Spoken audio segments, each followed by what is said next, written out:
Les esclaves restèrent 3 jours à la Caïsaria. Tour à tour, 2 fois par jour, ils avaient l'obligation de se mettre debout, bien en vue, afin que les éventuels acheteurs puissent voir la qualité de la marchandise.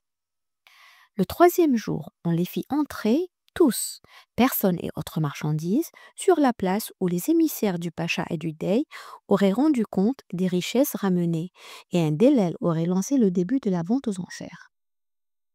Par un naturel instinct d'autoconservation, son cerveau lui ramène devant les yeux les agréables souvenirs des matinées d'été, quand il allait en compagnie de son père sur la place pour vendre les légumes du potager. Mais si les bruits et l'ambiance étaient semblables, différente était l'intensité de la lumière et la langue des cris. Il n'y avait rien de facile à Alger. Il semblait que ses habitants vivaient chaque instant comme si c'était leur dernier moment de survie. Ils luttaient, animés par une frénésie féroce, pour dépasser le présent angoissant et pour accompagner leurs besoins immédiats de luxure. C'était une mosaïque dont les pièces étaient une alternance de cris grossiers, de bousculades, de saletés, d'abus inhumains. Les espaces privés et la morale étaient violés en continuation. Aldino perdit de vue Fettah.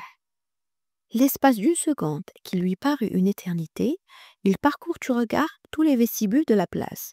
Il ne retrouve un peu de sérénité que quand il croisa le regard du raïs qui, lui aussi, le cherchait. Après la fin de la vente aux enchères du butin de la campagne à Pouania, on procède à la répartition des gains. Un 5e des rentrées fut destiné à couvrir les frais de débarquement, écartinage et vente. 1% fut destiné aux contributions pour l'entretien du port. Un autre pourcent pour la rétribution du personnel et des imams des mosquées et mausolées de la ville. On ordonne le paiement d'une prime pour le premier qui a entrevu l'objectif à attaquer, le janissaire Hassan Mohammed. Et pour le premier abordage, au renégat Bionavoglia Sidi Venetiano. Le reste des rentrées de la vente est partagé à moitié entre le propriétaire des bateaux et l'équipage, composé par le raïs, l'ara, les artilleurs, les timoniers, les chirurgiens, les canonniers et les soldats. Tout le monde y trouve son gain, et pour 3 jours, les habitants de El Jazair avaient participé avec avidité au banquet gratuit qui était organisé le long des ruelles de la Médina. Arriva le moment dramatique de la vente des prisonniers. Un dellal ordonne à un fonctionnaire de prendre le premier de la liste. Le mort chargé de la fonction se présente devant l'esclave, le tire par la chaîne attachée à son cou et le pousse jusque sous l'estrade. Le vendeur crie le nom du forçat. Dionetti no Gamba. Il fait l'éloge de sa vigueur physique, le bon état de sa denture, que le pauvre bourg est obligé d'exhiber comme si on était à une foire à bestiaux, et il fixe le prix minimum à 200 écus. Aldino assiste incrédule et abasourdi face au grotesque sordide air de sérieux que prend la vente de personnes humaines. Il a l'impression de n'avoir jamais vraiment vécu l'enfance qu'il se rappelait d'avoir eu. Les valeurs spontanées de la joie, du divertissement, de l'amitié, de la solidarité étaient méconnues dans ce nouveau monde, et il craignait de ne pas résister dans cette famélique forêt urbaine. La vente se déroule à un rythme frénétique. Les personnes les plus riches, évidemment, faisaient les meilleures affaires. Tous les forçats sont vendus. Les prix les plus hauts sont payés par les enfoirés envoyés aux travaux durs. Une femme, par contre, la seule parmi les malheureux capturés sur la galère, est payée une poignée de dattes, moins que le prix d'un bon âne.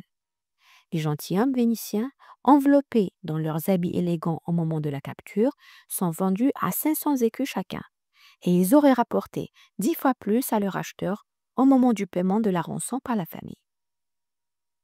Aldo Peccinino, cria le dellal. Une déchirure, un rugissement, un évanouissement. Aldino croyait que le raïs l'aurait protégé, qu'on lui aurait épargné la terrifiante promenade au bout d'une laisse pour le faire voir aux acheteurs et aux curieux. Il se retrouve au centre de la Caïsaria. Le prix minimum est fixé à un sultan, une valeur symbolique. Mais la vente n'eut jamais lieu parce que le raïs Fettah Ali tonne. Cet esclave sera à moi, que le diwan décide du prix et qu'il me le communique en privé.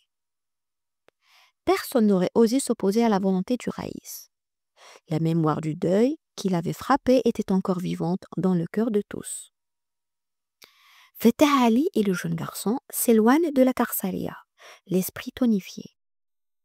Maintenant, je vais t'emmener dans ma maison. Tu te trouveras bien.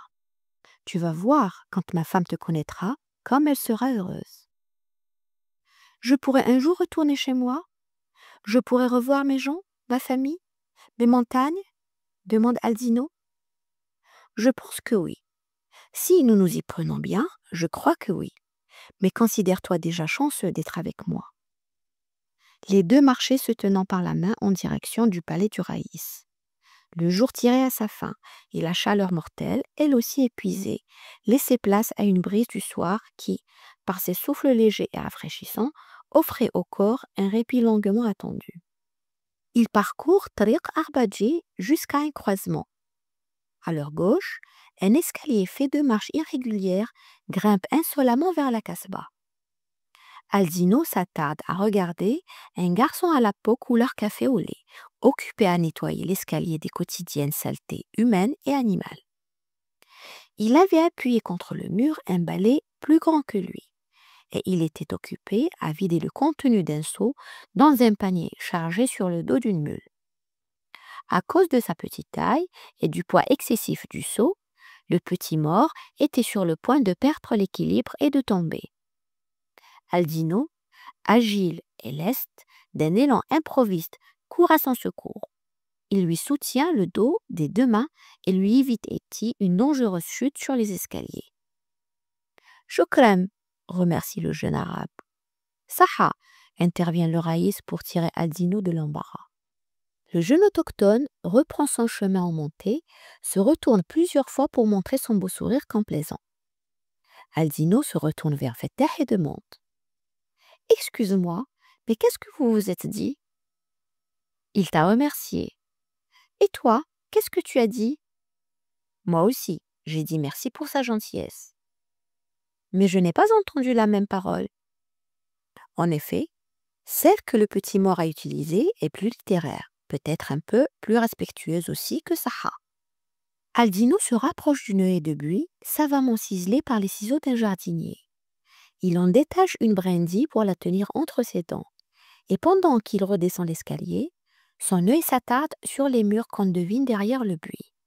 Il s'approche, fouille du regard et au-delà du mur, lui apparaît un palais de contes de fées. Il était d'une splendeur inimaginable. Le portail de cèdre sculpté, resté ouvert, suscite la curiosité du garçon qui, dans un élan enfantin, se précipite vers l'entrée et puis s'arrête d'un coup.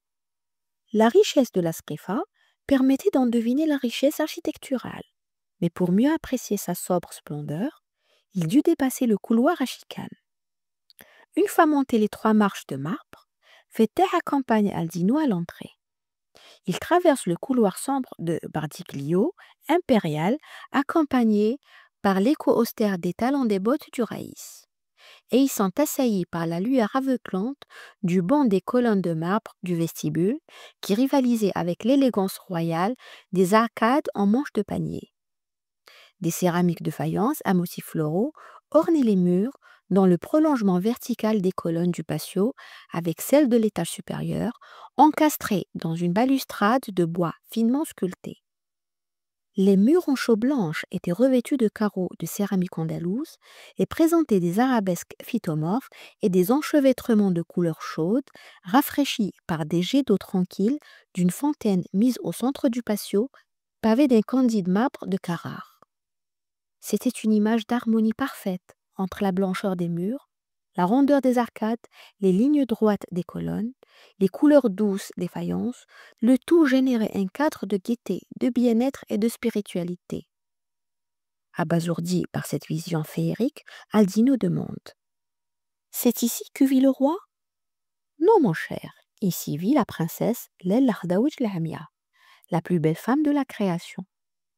Il est rare de la voir, mais on raconte que ceux qui ont été dardés par son regard en sont restés ensorcelés.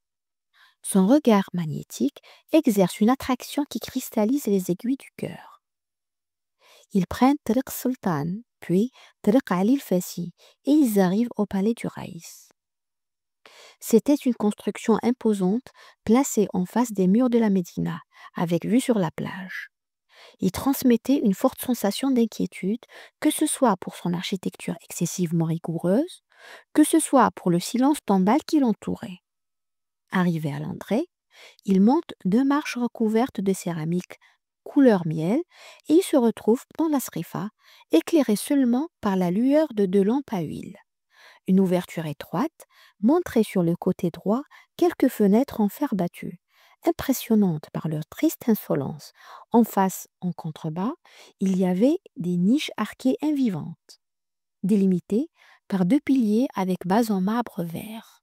Le passage se déroule sous un plafond de voûte croisé et débouché sur un espace ouvert sur les côtés duquel s'alignaient les maisons des raïs, numérotées en ordre impair croissant. C'étaient des maisons modestes, bien tenues, certes, mais non différentes par leur structure de celles qu'Aldino avait déjà vues à Massa. Vous vivez dans des maisons si petites demanda Aldino. Le raïs lance un rire homérique, comme il ne lui arrivait plus depuis longtemps. La touchante naïveté du garçon lui avait transmis la bonne humeur. Arrivé à l'entrée, il s'arrête. Fettah empoigne le cercle de métal attaché à la porte et frappe 3 coups énergiques. Ils attendent. Un domestique haletant en babouche vient le rouvrir et derrière lui, dans la pénombre, se matérialise la figure de l'Hélène Fina, la femme adorée du raïs. Elle se rapproche lentement, en trépidation, et quand elle voit ce garçon aux cheveux bouclés, le visage couvert de points de rousseur, avec une paire d'yeux verts au regard pénétrant, elle faillit s'évanouir.